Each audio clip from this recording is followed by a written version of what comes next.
नीमच नगर पालिका की चोपड़ा परिषद इन दिनों गुमटी गुमटी खेल रही है। कहने को तो अतिक्रमण हटाने की मुहिम चलाई गई, लेकिन आरोप ये है कि ये कार्रवाई अमीरों पर करम और गरीबों पर सितम वाली साबित हो रही है। बीते दिन मुक्तिधाम से पहले सड़क किनारे लगी कुछ घुमटियां तोड़ दी गई, लेकिन गजब ये कि कार्रवाई शुरू होते ही अचानक थम गई। नतीजा कि जिनकी रोजी रोटी छिन गई वो अब शिकायत लेकर पहुंच गए आवेदन देने। नीमच नेशनल से बातचीत में पार्षद योगेश प्रजापति ने नगरपालिका पर गंभीर आरोप चढ़े। बोले, सत्ताधारी दल के पार्षदों की घुमटियों को हाथ तक नहीं लगाया जाता, लेकिन गरीब वर्ग को बेरोजगार कर दिया जाता है। वह राष्ट्रीय मानव अधिकार मंच के जिला अध्यक्ष भूरा कुरैशी ने भी सवाल खड़े किए। कहा, फवारा चौक पर 20 फीट तक दुकानदारों का कब्जा है, लेकिन वहां की अतिक्रमण पालिका की आंखों से गायब है। भाजपा नेताओं के नाले पर बने मकानों पर भी कोई हाथ नहीं डालता, मगर आम नागरिक के 1 फुट आगे बने शेड को तोड़ दिया जाता है। पार्षद प्रतिनिधि इकबाल कुरैशी ने भी नगरपालिका की नीतियों पर निशाना साधा। बोले, जहां सख्ती दिखाना चाहिए वहां तो नगरपालिका मेहरबान है, लेकिन गरीबों पर जरूर सख्ती की जाती है। विकास के नाम पर खोखले दावे हैं, अवैध निर्माण धड़ल्ले से चल रहे हैं। नगरपालिका को बस गुमटियां ही दिखती है। रोडवेज बस स्टैंड के सामने शमशान के पास में जो गरीब वर्ग के लोग हैं उनकी कुछ गुमटियां रखी हैं वहाँ पर, जो वहाँ से कमाकर अपने परिवार का गुजारा कर रहे हैं लोग।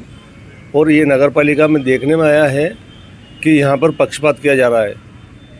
जो लोग अतिक्रमण कर रहे हैं, जिनका अतिक्रमण है 20-20 फीट का, 15-15 फीट का, वहाँ नगर पालिका अधिकारी नहीं जा रहे हैं। जो बहुमंजिली इमारतें बनाकर एमओएस का उल्लंघन कर रहे हैं वहाँ नहीं जा रहे हैं, जबकि उनकी ऑलरेडी शिकायतें चल रही हैं। ये जो गरीब तबके के लोग हैं उनको जाकर डराया जा रहा है और उनकी दुकानें हटाई जा रही है। हम शासन प्रशासन से मांग करते हैं कि इन सभी लोगों की गुमटी वहाँ रहने दी जाए और इनकी गुमटी नहीं हटाई जाए। अगर आपको हटाना ही है तो जो अतिक्रमण बड़े बड़े जो फवारा चौक पर है 20-20 फीट का अतिक्रमण बाहर कर रखे हैं, जो रोडवेज के बस स्टैंड के बाहर वहाँ रोड पर बसें खड़ी रहती वहाँ से नहीं हटाई जा रही हैं। बाजार में जो अतिक्रमण कर रखा वहाँ नहीं हटाया जा रहा। जिनकी 5-5 मंजिल बिना अनुमति के बिल्डिंगें खड़ी हो गई वहाँ से निर्माण नहीं हटाया जा रहा। इन गरीबों के साथ क्यों खिलवाड़ किया जा रहा है? भूरा कुरैशी। आपके द्वारा बताया गया है कि आज जो है रोडवेज बस स्टैंड के आगे नगरपालिका मुहिम चल के और कई लोगों की घुमटियां हटा दी गई। मेरे को भी इस बात की जानकारी मिली थी कि वहाँ पे नगरपालिका की मुहिम ने जाकर रोड चौड़ीकरण के नाम को लेकर घुमटियां हटा दी, लेकिन नगरपालिका का जो पक्षपातपूर्ण रवैया देखने में आया वो ये देखने में आया कि वहाँ पर जो है गरीब वर्ग के जो लोग थे, जो बेचारे पिछले 2008 से जिनकी घुमटियाँ पड़ी थी, उनकी घुमटियाँ बिना उसके हटा दी। और हटाने के साथ साथ आगे जो घुमटियाँ पड़ी वो सत्ताधारी दल की पार्टी के पार्षदों की और लाइजनिंग करने वाले लोगों की है। कुछ पूर्व पार्षदों की घुमटियाँ वो घुमटियाँ नहीं उठाई, आधी घुमटियाँ उठा के रोक दी गई। तो इस तरह नगरपालिका अध्यक्ष को पक्षपातपूर्ण रवैया अपना कर बेचारे गरीब लोगों को इस तरह प्रताड़ित करना एक शर्म की बात है। और नगरपालिका अध्यक्ष को थोड़ी सी मानवीयता भी लाना चाहिए, क्योंकि वो घोटालों से बाहर निकल नहीं पा रही हैं, तो उनको ये मालूम नहीं पड़ता है गरीब वर्ग किस तरह से अपना पेट पालन करता है। ऐसे में उनको देखना चाहिए कि अगर वो उनको विस्थापित भी करना था तो आगे पीछे खिसकाना था। बेचारे आधे घुमटी वालों को छोड़ दिया, आधे घुमटी वालों को आपने उठा दिया, तो ये पक्षपातपूर्ण रवैया है और इसकी हम निंदा करते हैं, कांग्रेस पार्षद निंदा करते हैं। नगरपालिका के अंदर एक भू माफियाओं का सिंडिकेट चल रहा है। आपने सही बोला कि अवैध मल्टियाँ बन रही है, अवैध निर्माण हो रहे हैं, उसमें कहीं ना कहीं ऐसा लगता है कि सत्ताधारी पार्टी का पूरा संरक्षण है। नगर पालिका को आप देखिए कि सीधा आर्थिक नुकसान पहुंचाकर बिना निर्माण होते लिए, बिना नगर पालिका के नियमों का पालन करते हुए बड़े जो लोग हैं भू माफिया वो लोग निर्माण कर रहे हैं और निर्माण करवा रहे हैं। लेकिन कोई छोटा आदमी अगर थोड़ा सा भी निर्माण कर लेता है तो नगर पालिका इस तरह से जाती है कि जैसे उसने कोई गुनाह कर दिया हो या उसने कोई कब्जा कर लिया हो, तो उनका तोड़फाड़ कर देती है। तो दिखावे के लिए छोटे लोगों पर कार्रवाई करती है और बड़े लोगों को नगरपालिका संरक्षण देती है। ये नगरपालिका की नीति और नीति में फ़र्क है। सीआरपीएफ रोड नहीं, दशहरा मैदान में चल जाओ, आप रोडवेज बस स्टैंड पे चल जाओ, आप प्राइवेट बस स्टैंड पे चल जाओ, आप जिधर भी जाओगे वहाँ वर्तमान सत्ताधारी पार्टी के पार्षद और पूर्व सत्ताधारी दल के पार्षद, उन्होंने कम से कम 5-5 से लेकर 7-7 घुमटे रख रखी और लगभग वो 50-50 हज़ार रुपये महीना घुमटों से अवैध वसूली करके और किराया कमा रहे हैं। उनको घुमटों को किराया दे रखे हैं और उनसे बेचारे छोटे घुमटी चालकों से 200 से 300 रुपये प्रतिदिन लेते हैं। अभी वर्तमान में भी कुछ पार्षद पति है, कुछ पार्षद पुत्र है और कुछ पार्षद जेठ है। इस तरह उनका काम है कि गुमटियाँ रख के वो लोग अवैध रूप से संचालन करवा रहे हैं और अवैध रूप से वसूली कर रहे हैं। नगर पालिका जिनकी रसीदें काट रही थी, जो 2008 से गुमटी पड़ी थी, उनकी गुमटी हटाई गई।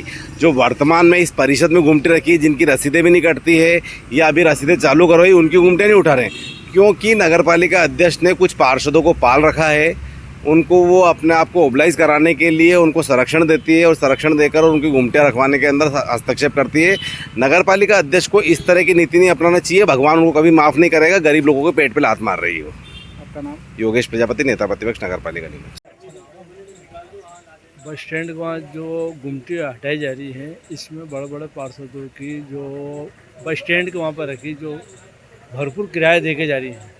प्रशासन को देखना चाहिए। कोई गरीब तबके के लोग, गरीब लोग जो अपना काम धंधा कर रहे हैं, उनकी गुमटी हटाई जा रही है। तो मेरा नगर पालिका प्रशासन और विधायक मुझे से ही निवेदन है कि गरीब तबके के जो आज अपना धंधा रोजगार कर रहा है, वो 5-5, 10-10, 20-20 लाख रुपए कहाँ से लाएगा दुकान लगाने के लिए। आज वो अपने बच्चों का अपना घर पालने के लिए अगर छोटी गुमटी रख रखी है, तो अगर रोड में कोई अड़चन आ रही है तो थोड़े सरका सकते हैं। आज पूरे नीमच शहर में देखें तो गुमटी के चारों तरफ गुमटी है कि पार्षदों की भी है और कोई बड़े बड़े मालदारों की भी है, वो किराए पे चल रही है। तो अगर शासन कार्रवाई करे तो सब पे करे, इन गरीब लोगों पे क्यों करे। बगीचे एरिया में बड़े बड़े जगह काम चल रहा है बिना नोटिस। अगर गरीब कर ले तो उसको दूसरे दिन नोटिस आ जाए। आज आप देखो कि जिनसिन मकान की भी चल रही बात है, कई मकान जिनसिन है, पर गरीब का अगर मकान है तो दूसरे दिन नोटिस आ जाता है। कि शासन को अगर कार्रवाई करे है तो दोनों तरफ से कार्रवाई करना चाहिए। अमीर गरीब को देखना चाहिए। इनका वादा था बीजेपी वालों का, सबका साथ सबका विकास। अगर गुमटी हटे तो सब बड़े लोगों की बैठे, पार्षदों की बैठे, गरीब लोगों की क्यों हटे। पालिका जो रसीद काट रही है, रोज़ रसीद राजस्व प्राप्त हो रहा है। अगर नगर पालिका को दिखता है कोई बंद है गुमटी, अगर उसमें काम नहीं आ रहा है तो उसको उठा सकती है। अगर अपनों को रोज़ राजस्व दे रहे हैं, अपने सामने गरीब लोग अपना रोजगार, अपने बच्चों को पालन पोषण कर रहे हैं, इसमें एक ही समाज नहीं सभी समाज के लोग हैं। अवैध होती तो अगर बड़े बड़े सेठों के अभी प्राइवेट बस स्टैंड पे गुमटी रखी हुई है, अभिषेक ट्रेवलर्स के सामने बड़े बड़े गुमटी बड़े बड़े सेठों की है। अगर उठाना तो उनकी उठाए। आज अगर अवैध होती तो नगर पालिका पर्ची क्यों काटती। मैं सीएम साहब से यही निवेदन करता हूँ, गरीब तबके के लोगों को अपने बच्चों को पालने पोषने के हिसाब से अगर गुमटी नहीं हटाई जाए। और उनसे निवेदन है विधायक महोदय से कि आप लोगों को भरपूर वोट दिया। बीजेपी की सरकार ट्रिपल इंजन की सरकार है, यही लोगों के वोट से आप जीते हो। कि अगर इनके बच्चों को इनका पेट इनकी गुमटी तोड़ोगे तो ये अच्छी बात नहीं है। आपसे निवेदन है कि कार्रवाई हो तो दोनों गरीब और अमीर पे दोनों पे हो। इकबाल कुरैशी, पार्षद प्रतिनिधि, वार्ड नंबर 19।